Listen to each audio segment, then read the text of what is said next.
This is what you wanted, right? Hey, Willie. Call that fucking Uber. It's time to give the people what they want.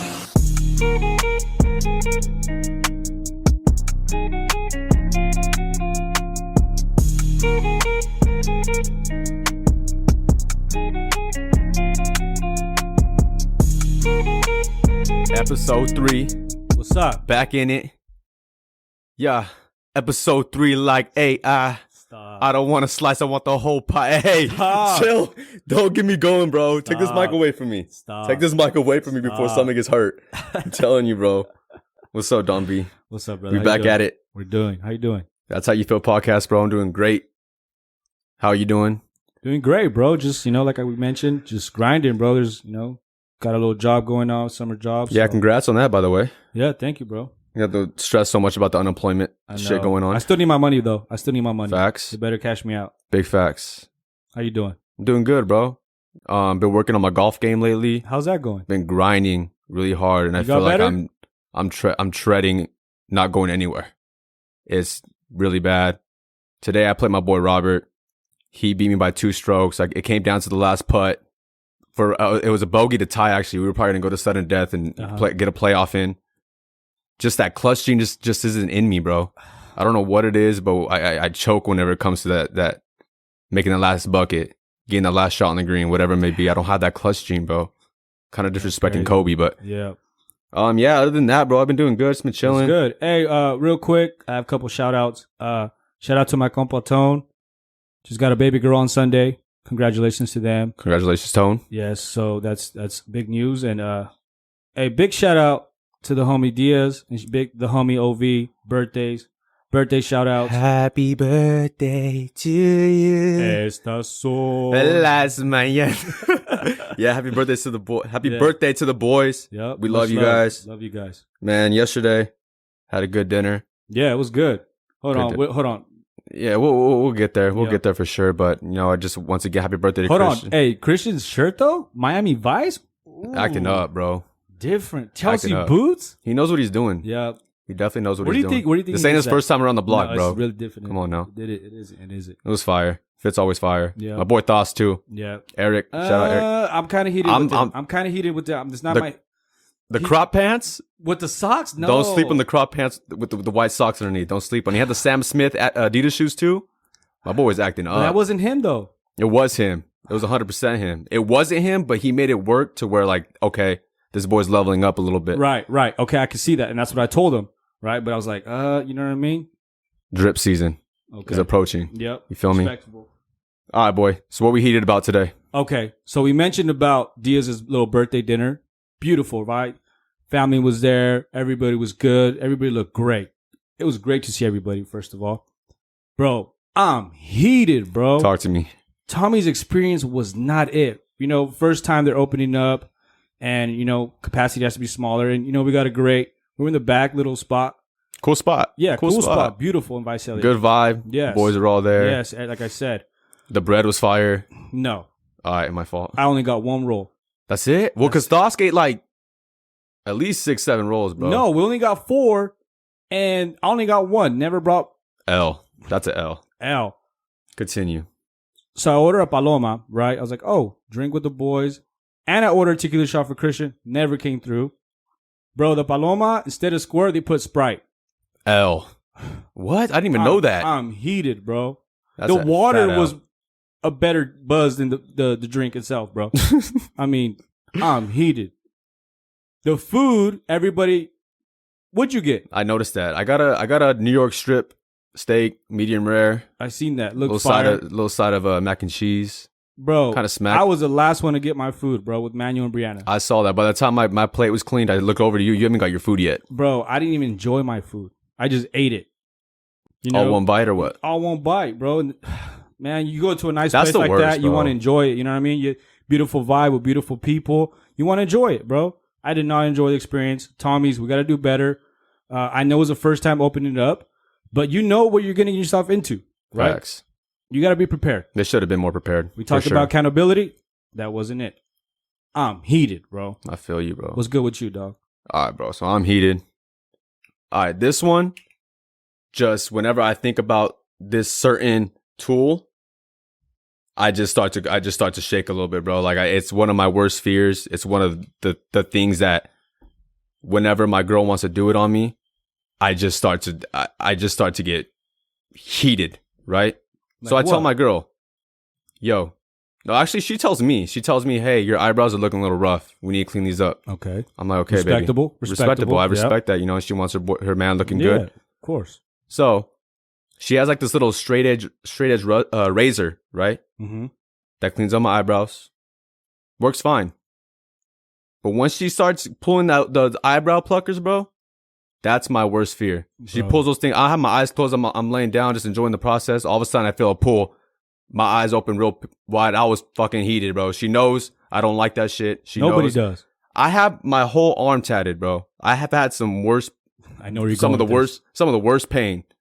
But there is just something about getting your eyebrows plucked. I don't know if it's just guys or if it's just me, but there is nothing that compares to that pain. And I might be a wussy. I don't know what. I can't stand that pain, bro. Like I was so heated when she did that because I made an agreement. I'm like, hey, we're doing this, but no eyebrow pluckers.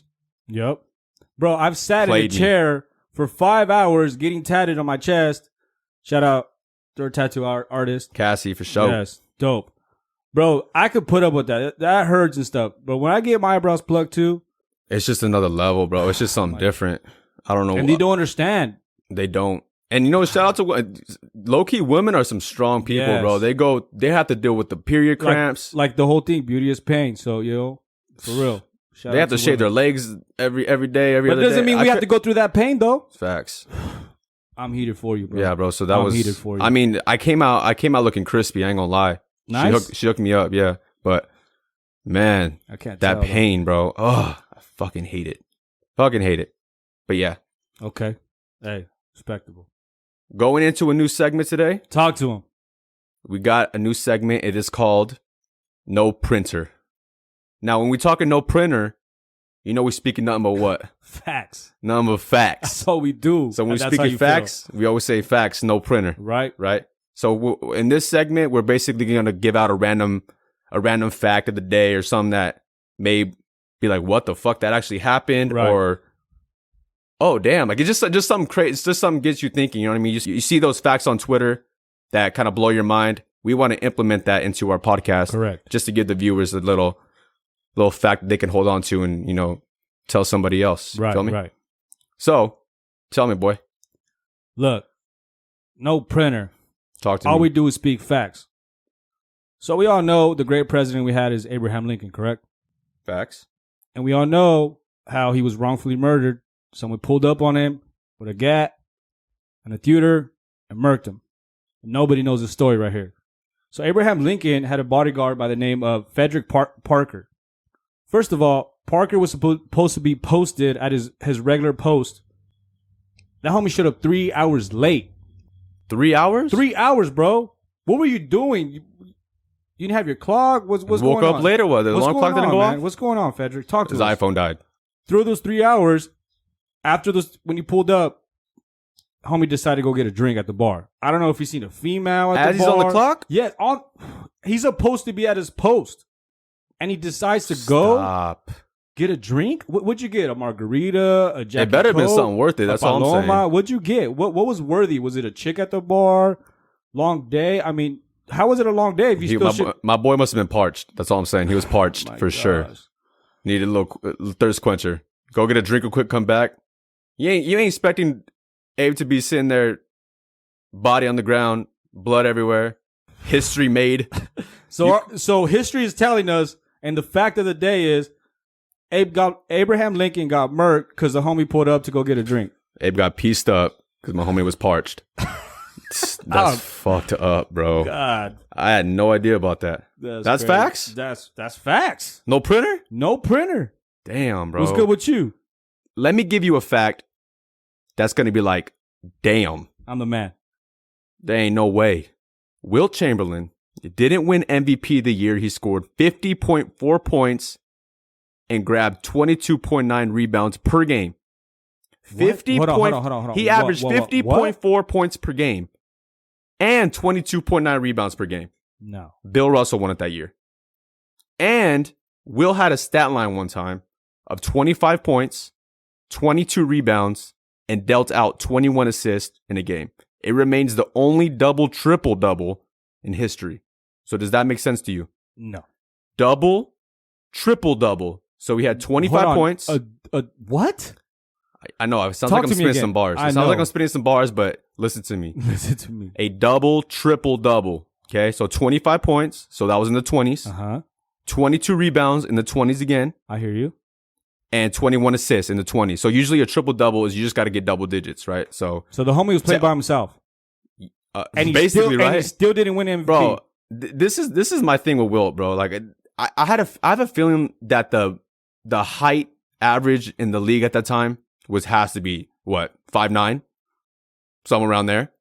5'9"? It feels like this, bro. Who averages 50.4 points a game? He does. And 22 boards. Stop it. And he still doesn't win MVP? Didn't win MVP that year. All facts. No printer. Okay. Moving on. Beto. What's good? It's on to what's the word, baby. What's the word, baby? All right. What's the word, Will? Talk to him. So today, we got some big news. The NBA is back. Like, back. Like MJ I back? know last time we were kind of talking about, like, hey, they're in talks now, you know what I mean? This and that. But now, it's for sure coming back. Well, break it down for us. What's okay, good? So there's a plan going on, right? So the Board of Governors intends to approve a league proposal on a 22-team format to restart the season in Orlando, Florida. Right. Okay. So Commissioner Adam Silver and the league's advisory committee have shared the broad details of a plan with teams to play at the Walt Disney World Resort. Playing at Disney The plan includes, Disney World. Let's go. I think they got multiple courts there. I don't know how it's going to work for fans. I think they do the summer league there. If I'm not mistaken, that Summer might League's be in Vegas, right? No, but they do the summer league in Orlando as well. That's right. They have two separate. The plan includes 13 Western Conference teams and 9 Eastern Conference teams, 8 regular season games, a possible play-in tournament for the 8th seed, and playoffs.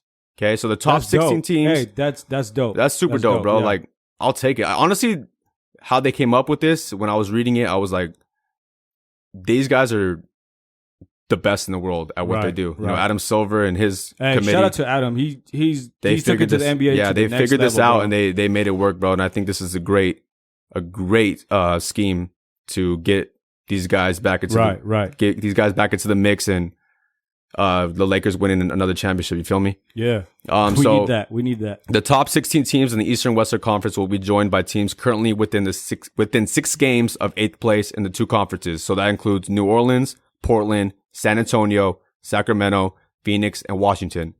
The play-in tournament that we were talking about will include the number 8 and number 9 team. Okay. If the 9th seed finishes the regular season within 4 games of the 8th. In that case, the number 8 seed enters a double elimination tournament, and the number 9 seed a single elimination tournament. I like that. That's dope. Honestly, so who's that looking like right now? So this is the standings right now.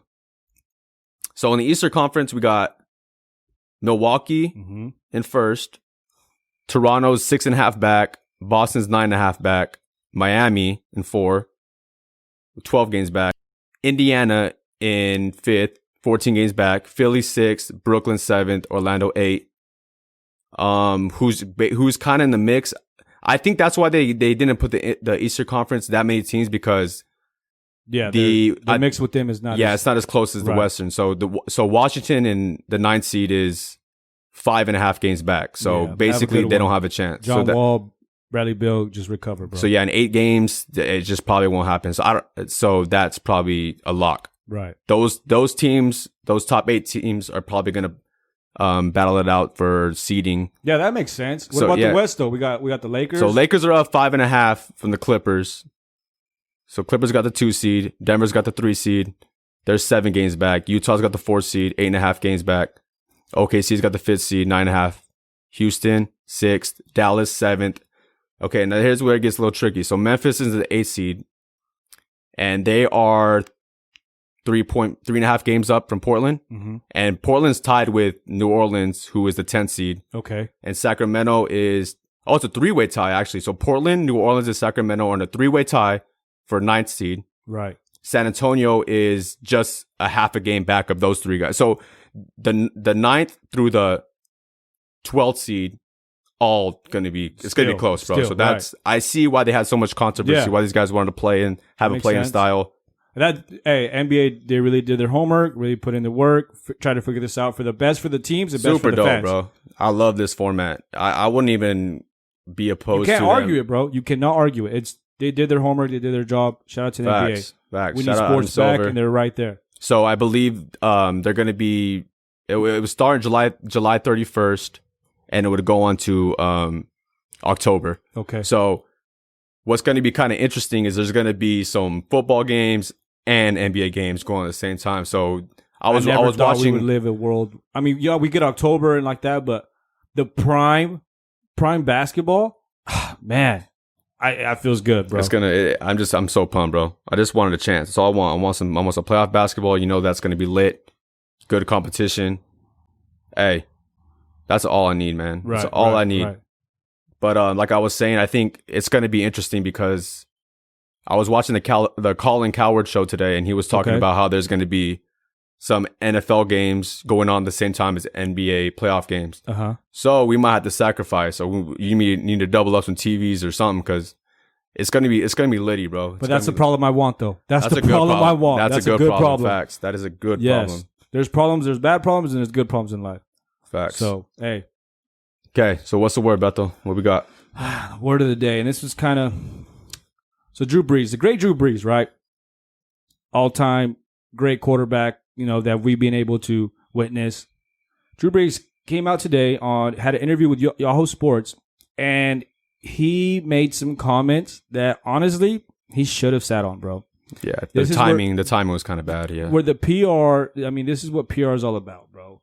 Know what to say, when to say it. Facts. Now, like I'm saying, whatever he's saying, it's not necessarily wrong. You know what I mean? He obviously has timing, good intentions with it, but the timing of it's bad, and it doesn't really correlate with the whole kneeling not movement. At all. You know what I mean? What Kaepernick was trying to impose or portray, whatever it may be. You know what I mean? Nothing to do with it. I mean, go ahead and tell him a little bit about that. This is what Brees' statement said. He said, "I will never agree with anybody disrespecting the flag of the United States of America or our country.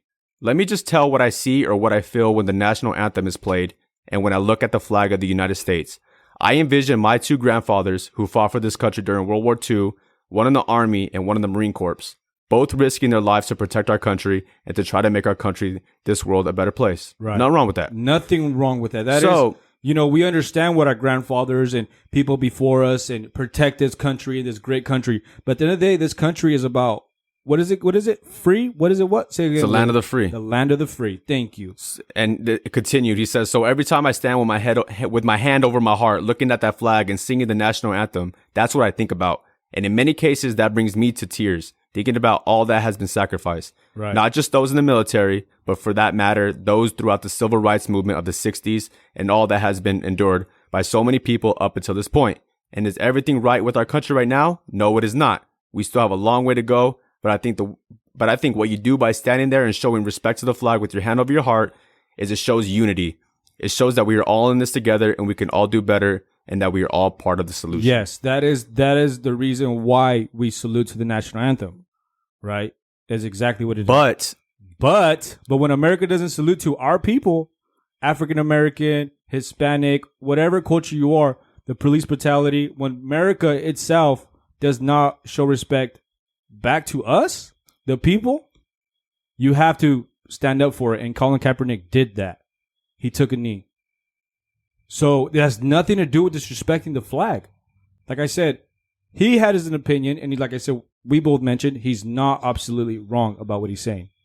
I think timing and, sometimes it's better just not to say anything, bro, because you are a person that a lot of people respect. And it also doesn't help that he's a white man too. You know what I mean? That's exactly. So it's kind of selfish for him to go against what these people are protesting for. And I love Drew Brees.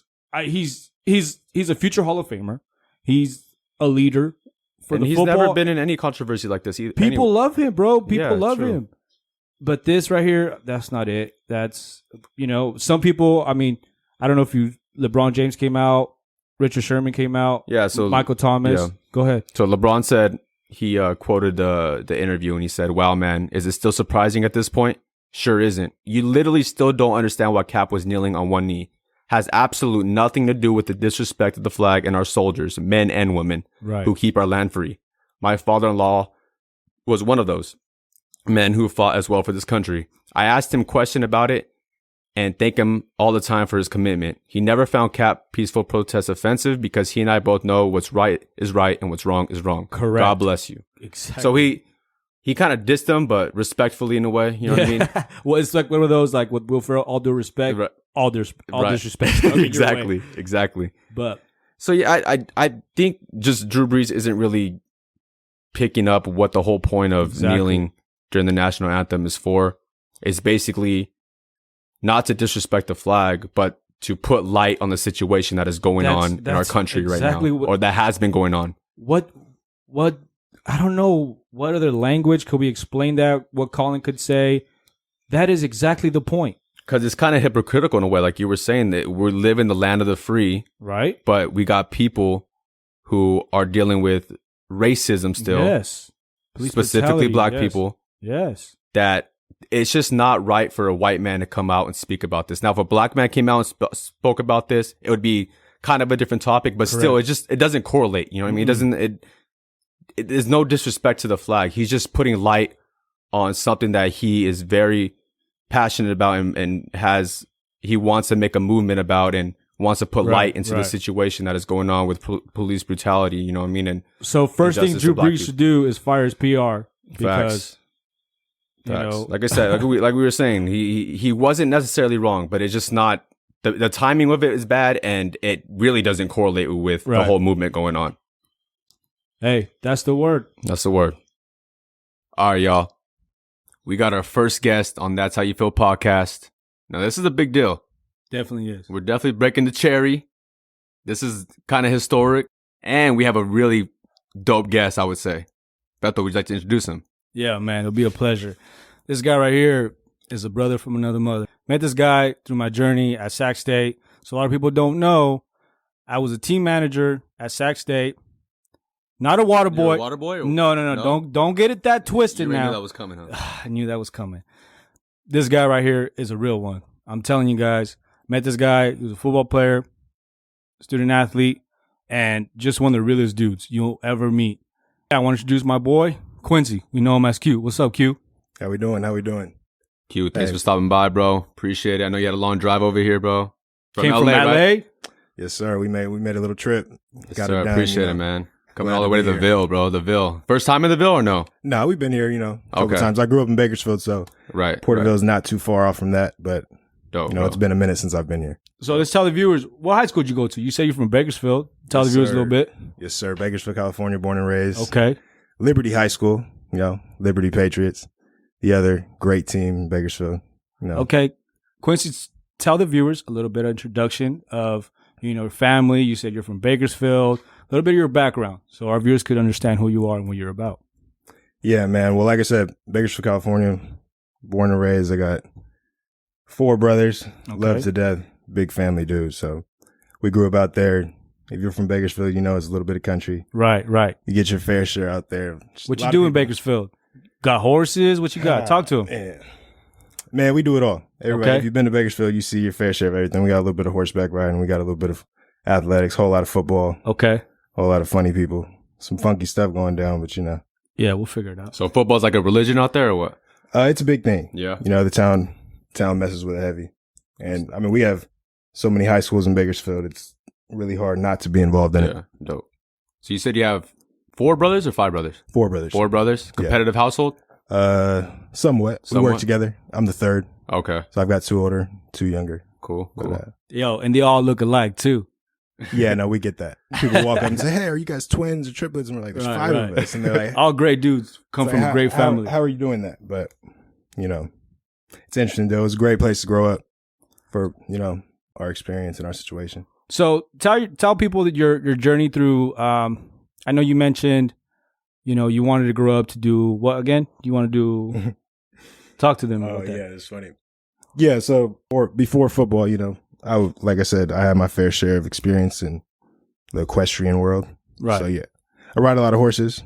Before football, I wanted to be a bull rider. Before I wanted to be a bull rider, I wanted to be a jockey. Okay. You know, That's crazy. You look Big at dreams. this man, you would not see jockey at all. Big dreams. And- Yeah. Oh, he's a big boy now. This man's yoked. So after everybody shot down the jockey thing, you know, I kind of accepted that. And I was like, yeah, bull riding, bring it on. What's up?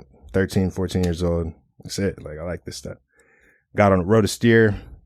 Cool off that, man. I said, I'm going to stick with the horses. We're going to leave the cattle and things like that alone. So, yeah, we just stuck with the horses after that. And then football came and So when were you introduced to football? Around what age? I started playing football. First organized football experience was 7th grade. So, okay. Yeah, so we got in there, got our feet wet a little bit. Didn't do too much that first year. 8th grade came back, really bought in and really like took it. That's when, you know, college became a thing and playing college football was something that became a goal at that point. Dope. Okay. So talk about college. So your senior year, talk about some of the schools that were recruiting you. Talk about that a little bit. Well, man, in high school, like, you know, I competed in high school and recruiting was cool. It was slow at times. I got some love from like some bigger schools, but Okay. when things ended up slowing down towards my senior year, I had an offer from Sacramento State and Eastern Washington was showing some interest. So those are basically the two places that I was going to end up going. I'm a big California dude. Right. I'll probably never leave unless I have to, of course. But I love it, and that's why, you know, I got to stay in California. I went to Sac. So I met you at Sac State, like we said, like I mentioned before. Tell us your journey at Sac State. I know there was a situation. If you want to explain what happened, talk about that a little bit if you want. Yeah, no, man. I went to Sac State 2016. I played running back. Right. Played DB my second year there after some coaching changes and, you know, just typical business football stuff. Right. I basically saw the opportunity to transfer after my sophomore year, and I was fortunately able to do that and transfer to SC. So here we are, but it was a great learning experience. No. Met some great So you people, just said, all that. here we are. No. There was a journey. Talk to the viewers of the journey. People don't understand this man. So the spring semester after football season, I was probably with him 3-4 times out of the week. We were meeting up, doing homework, grabbing tacos, hanging out, just real boy stuff, right? And we talked about, he mentioned to me, I think I'm really going to go transfer to SC. I'm not going to lie. I kind of laughed in his face. That was true. For y'all to listen, Yes. it was interesting. And that's my dream school. Like, That's you my didn't favorite believe school. it? You I didn't- didn't believe it because, well, he has okay, you want to talk about your brother going to SC? So how that could have happened, but I still was like, there's no shot. No way. Okay, so if we bounce back, I have an older brother who also plays college football. He played 4 years in Northern Arizona. Oh, okay. And he was a grad transfer, walked on at USC, played a season there. So he was playing there my active season, my sophomore season in Sacramento State. We were just in a different conference. If he would have stayed at NAU, we actually would have played them that year, which would have been kind of interesting. We would talk about that. Oh, yeah? When we first committed to the schools we did, and then it ended up not happening. But, you know, things happen for the better. But, yeah, so after he made the move to USC and my situation kind of unraveled, I saw the opportunity to transfer to USC, and, you know, fortunately everything worked out. And like Beto said, if you look at the plan, it may have been a long shot, but we definitely saw an opportunity and took advantage of it. And yeah, it happened. It was a long, crazy But talk process. to the people, the viewers about Yeah, that so- process. I think people just see the end result that you were just at SC. And I mean, at firsthand, we talked probably every other day, once a week of that process. Talk to people what you had to go through. Just telling yourself, you know what, I'm really going to play football at SC. Talk to them about that. Well, when I was when I had the opportunity, when I saw the opportunity to transfer, Right. it was more of a situation where I wasn't necessarily happy with my current situation, which I mean, with all athletes, when you have a tough situation and you have to make a decision that's either going to alter your future for the better or worse, those aren't easy decisions to make. So here I am at Sac State. I made some position moves, things like that. And I'm not happy. I'm speaking to my brother like, yo, I wasn't even tripping on football at the time. I was like, yeah, we're going to do the school thing. We're going to take over the world. Easy. Right. Done. You know, finished the season off. I ended up getting my release, and this is where transferring came into the picture, really. And then, like I said, I was looking at Fresno State, San Diego State, and USC.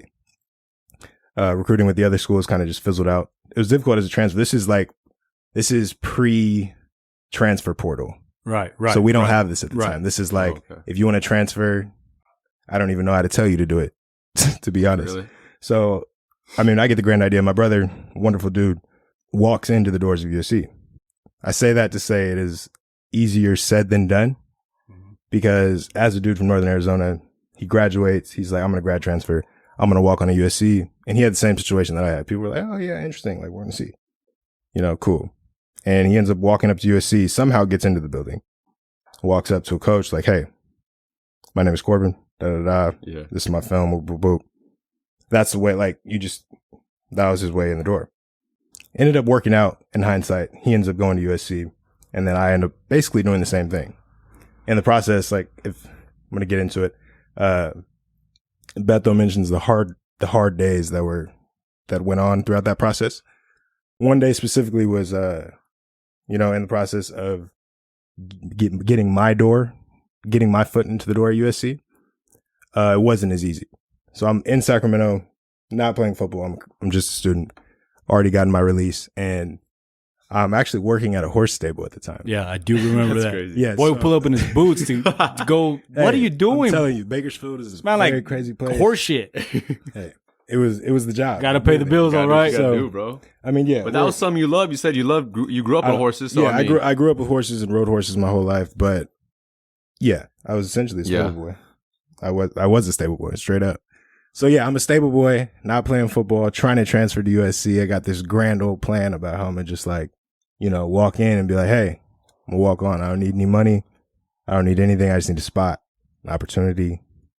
Because, I mean, in my eyes, the way I saw it was that I wasn't necessarily happy where I was at. And I can transfer and things won't go right and I won't be happy. Right. Or I can stay here and be unhappy. Or transfer and things might be right. right. So I took those odds and, man, it was the best decision I've ever made. I agree. Dope. But, but like I said, particularly, there was one time that I drove from Sacramento to LA twice in a day. Really? Yes. Fuck. I drove out there in the morning Uh-huh. to like I said, pre-transfer portal, it's difficult to get in touch with coaches. You can't even like really speak to them unless you have a way to really run into them. Yeah. So I'm thinking like, okay, I can't necessarily have somebody let me in the door, but if I go up to SC, I'm going to figure out how to get into this door and I'm going to find somebody. And eventually I did that. Ended up speaking to 2-3 different people, directed me here. Definitely hit some closed doors in the process. But Right. we thought it was going to be done. I was like, a lot of phone calls weren't being returned, things like that. But that's just part of any recruiting process. Fortunately, I ended up getting a call back as far as like, I ended up getting accepted for my application and then things started to really make a push. And I got the call saying that I would have a spot on the team as a walk-on, which I had no problem with. Like I said, part of the plan was to walk on and I'm going to have to sit out a year because of the transfer and hopefully earn a scholarship with my 2 years left of eligibility. And yeah. So move on to that. Talk about that process, right?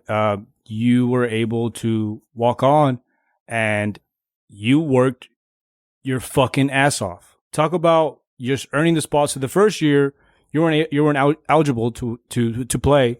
So you were able to practice and just hit the weight room and learn, right? Learn how to be a D1 at a USC, at a big university. And you did that. Talk about that little process a little bit. It was surreal. I would say it was everything I thought it was going to be. I mean, growing up, like USC is always a dream school. Like, Facts. USC fight on. That's what That's it is. it. That's You it. know it. Facts. You know what I'm saying? Especially So growing up like here I in said, Cali. it's Sure. a dream. I'm finally here. But when I first got there, bro, it was nothing. I didn't necessarily like take the time to enjoy it. Because like you said, I was on to work. Like I got the call right before camp. Like I'm scurrying in. Like I'm the new guy. Like, yeah, who's this new walk on? He just got his bags. He just got his stuff. Like throw him in there. You know what I'm saying? So it was one of those situations. And I mean, at the time, it didn't look too promising. I can guarantee you that. But it was tough. But we got through it. And it was cool. Unfortunately, like you said, the first year I had to sit out. It was just practice, just weights, things like that, learning the system. And it was a great place. Got to meet the people and figure out how things work. And that was basically my timeline. I was going to work as hard as I could my first year that I had to sit out. I was like, it's no better opportunity than to show these people what I can do when I know that I can't contribute on the field. Right. So that was definitely my daily motivation because I definitely had something to prove, as I always do. But So when do you feel like you earn that respect from your teammates? 'Cause I mean, I'm sure walk-ons don't really get the same. Do they get the same respect from your teammates, or do they kind of treat you differently? Like, this guy's whatever. Or how is it? I would say it depends on where you're at. Mm-hmm. I can say now, being in more than one place, I've seen several different experiences. And now going from a scholarship athlete to a walk-on was an experience that I was prepared for, but I had no idea what it was going to be like. You know what I'm saying? Didn't treat walk-ons any different way in the past, but when I became a walk-on, I learned to do things a little differently. Right. You know what I'm saying? But as far as the treatment goes, believe it or not, bro, the love on your team, at least that I received while I was at SC and stuff, as a walk-on has been great. It's one of those things that it's a real recognized real thing. If you're putting in the work, and exactly, I was just say your work ethic. If you probably can see right? it, yeah, then people can't you know what I'm saying. That's been mad love from my teammates. You know, shout out Dope. to them. Like, it's been a great experience. So you talked about right now about work ethic, right? A lot of people have their routine of how they get through the day. Talk about how it is for a D1 athlete at USC, how your routine works. Yeah. So what's your daily schedule basically? What time you wake up all the way through until you go to bed? Well, man, if I'm going to tell you, my schedule definitely isn't this typical student athlete schedule due to my personal situation. Like I said, when I got to SC, I was a walk-on, so nothing's getting paid for. Your housing's not getting paid for. Your education's not getting paid for. Nothing of that nature. I'm living with my brother. We have an apartment in the LA area, but it's a little off campus. So I'm commuting in the morning 15 minutes. Actually, at the time when I started, I'm commuting 30 minutes a day from Northridge. So I'm commuting from Northridge, California to South Central to go play football. That was crazy. I'm waking up at 4 o'clock every morning. Damn. So I'm waking up at 4 o'clock every morning, getting ready, drive to campus because I have 6 a.m. workouts. I'm a new guy. You're with the freshmen. You're working out at 6 a.m. with those guys, and you got to be there ready to perform at that time in the morning. So I'm starting at 4:30, driving a whole 30 minutes, get to campus, finally get situated, 6 a.m. workouts, get that done, boom. You got class. Class is 8 to 2. You know what I'm saying? So you're in between classes from 8 to 2, whatever your schedule is. I typically had class all day. I stayed on campus all day too. So in between class, when you're not in there, it is literally you have training or, rehab, things like that.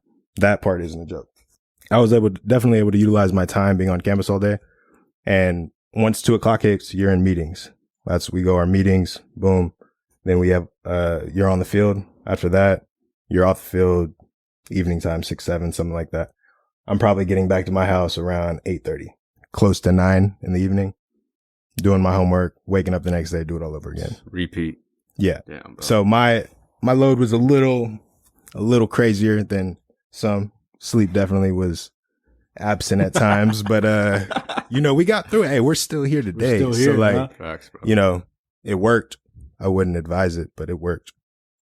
So who were your inspirations growing up? You would say where'd you get this work ethic from? Because I mean, that's just not something that not comes normal, with bro. you. Know what I mean? Bakersfield.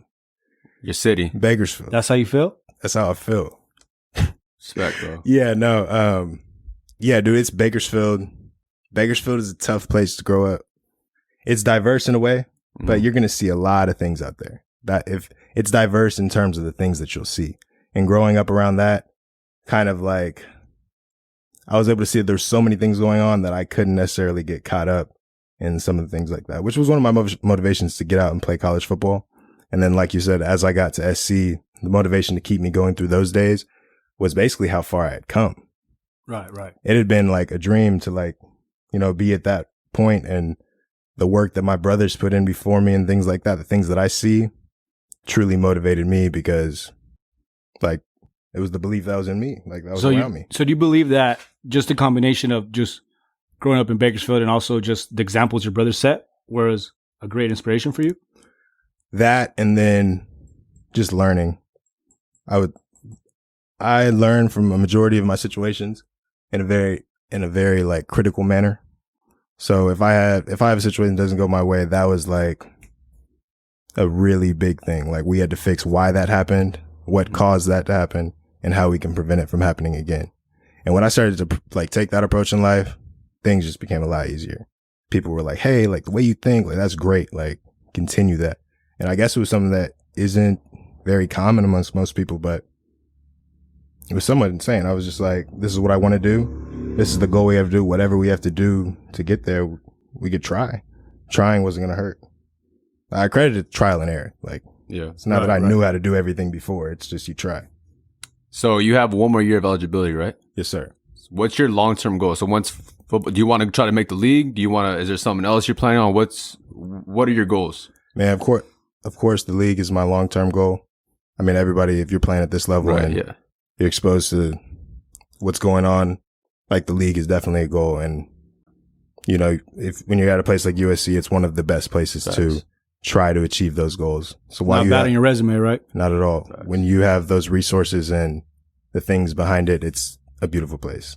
So anything else? That's the reason anything why. else, you know, league, you know, doesn't happen. Is there anything else, you know, I know business wise and so talk. Oh, your major. What's your major? I'm a psych major. Okay. I just finished my undergrad at USC. Congratulations, bro. And I'm a master's student now, so we're doing this grad school thing for this last season. But I really pride myself on being a very well-rounded individual. So, like I said, business is a big interest for me. Anything I touch, I usually try to make money. But so what music are you listening to lately? Are you a big music fan? Oh yeah, it's off. I'm like, my principal is Smooth. You know what I'm saying? Right now, my number one dude is Larry June. You know, I get a little NorCal feel. That's your vibe. So I've been on Larry June, Smooth tip. But like, you know, go-tos like West Coast dude, Dom Kennedy, right? Nipsey Hussle. R.I.P. Man. Yeah, you know, much love. But Dom Kennedy, Nipsey Hussle, Larry June. You know, we got some other some R&B alternatives, stuff like that. So you're not going to bring up your boy? Oldies. You're not going to bring up your boy Cole? J. Cole. Thank you. The best.